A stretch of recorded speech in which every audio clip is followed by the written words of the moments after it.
Guys, girls, those of you that can't do a single rep of the pull-up or can only do a few in a set, this is going to be the video for you.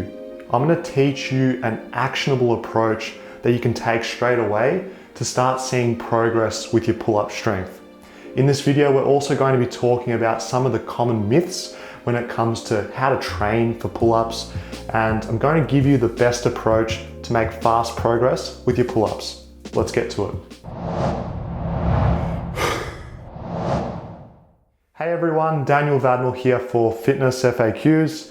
I want to start off by talking about the band pull-up. I am not a fan of the band pull-up, and I'm going to give you guys several reasons why I think it's pretty much a waste of time, it's ineffective, and there's far better use of your time and energy that you could be doing to make progress quickly with pull-ups.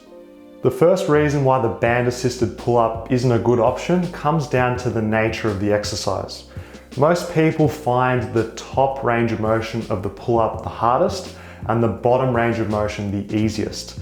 I mean, how many people have you seen try a pull-up for the first time, or someone that's not strong enough to do pull-ups? They can basically get their scapular position initiated. They, at best, can get to about halfway, generally a quarter of the way up, and then that's it.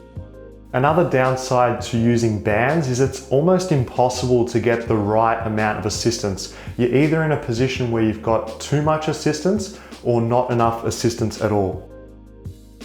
The problem that we face when we try and give the right amount of assistance to the top range of motion is that the bottom to middle part of the exercise gets way too easy. We're not going to get a good training stimulus with this setup.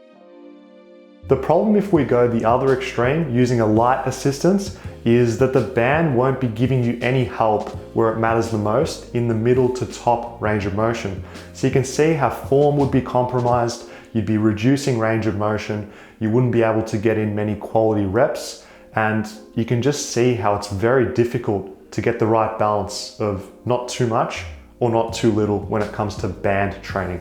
The most common issue that I see when it comes to using bands for pull-ups is people rely too much on them.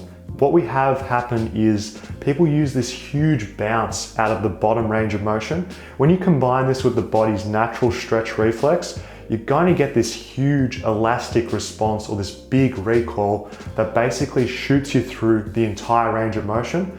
What happens here is you're just flown through the pull-up. Your body's not forced to get stronger throughout the entire range of motion because it's essentially floating through. What happens here is people are able to do a ton of reps, but they're not actually building strength because one, they're using high reps, and two, the exercise speed is so fast that their body has to do next to nothing during the movement. So it's an absolute waste and a terrible approach using that huge assistance. Now, the approach that I recommend to get stronger quicker and in a more effective way is to use pull-up eccentrics. Guys, I've used eccentric training with tons of clients over the years, men, women, people who are deconditioned, people who couldn't do their first pull-up, people who can only do a few reps of the pull-up, and the progress that they get is just phenomenal. Quick, and they also get strong through the entire range of motion. Let's chat about how to actually use eccentrics for the pull-up. The setup's really simple, guys. I want you to jump to the top of the pull-up bar, pause at the top when your chin is above the bar, and the important thing to do is to lower yourself down all the way using a constant speed. So from chin above the bar to arms at 90 degrees, all the way to an arms extended straight position should be the same speed.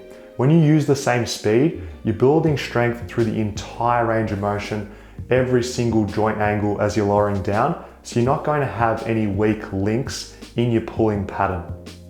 Importantly, what goes alongside a full range of motion, when you lower yourself down to an arms extended straight position, make sure that you're in a scapular engaged hang by keeping your shoulder blades down and back, pause momentarily, and then lower into a dead hang position.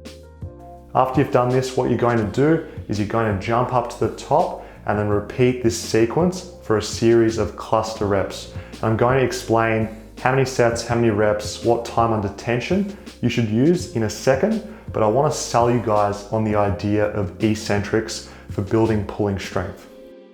With eccentric based movements, or when you're lowering yourself down the elongation phase of an exercise, we're about 120% stronger, give or take, on this part of the exercise. This is absolutely great for people that can't do a pull-up or can only do a few pull-ups, because this allows us to build strength in reverse. We build strength through the entire range of motion. We're building strength in the vertical pulling pattern, and the exercise that we're doing matches the strength demands of the specific exercise.